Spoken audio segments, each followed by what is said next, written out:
I have now done 3 videos on Donald Trump being humiliated by confrontations in Scotland and being tortured by their biting wit, and they have received almost 3 million views, so I know there's an appetite for such things, and I assume the run was over.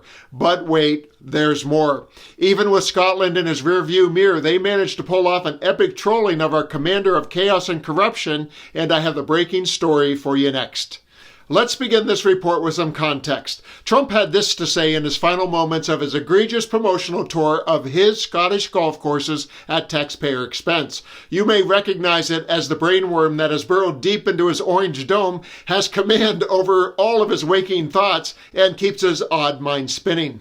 We will not allow a windmill to be built in the United States. They're killing us. They're killing the beauty of our scenery, our valleys, our beautiful plains, and I'm not talking about airplanes, I'm talking about beautiful plains, beautiful...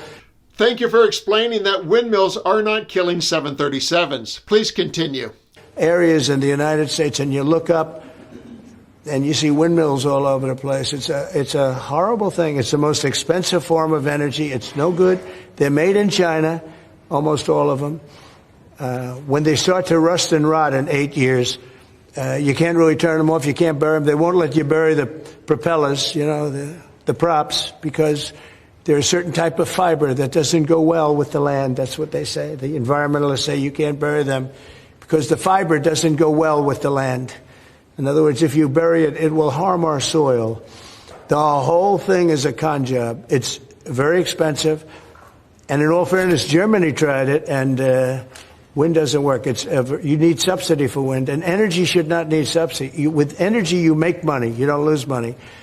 But more important than that is it ruins the landscape. It kills the birds. They're noisy.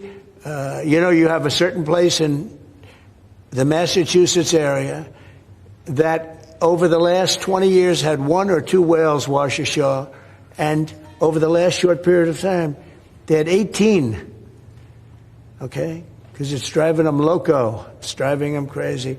Now, windmills will not come. It's not going to happen in the United States.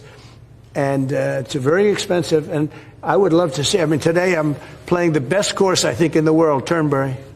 Even though I own it, it's probably the best course in the world, right? And I look over the horizon and I see 9 windmills. It's like great. At the end of the 18th, I said, isn't that a shame? What a shame. You have the same thing all over Europe in particular. You have windmills all over the place. Some of the countries prohibit it, but people ought to know that these windmills are very destructive. They're environmentally unsound, just the exact opposite. Because the environmentalists, they're not really environmentalists. They're political hacks. These are people that they almost want to harm the country. Time out, time out. Mr. President, if you don't clarify for us, how will we know if you're talking about the country where the beautiful areas and plains are, or the country that's inside of those borders and full of all of that corruption and discourse caused by you? I guess we'll have to carry on without the wordmeister interjecting. And now for today's breaking story, because you can't get enough of Scotland, Trump can't get enough of windmills, and the Scots can't get enough of getting under his thin skin.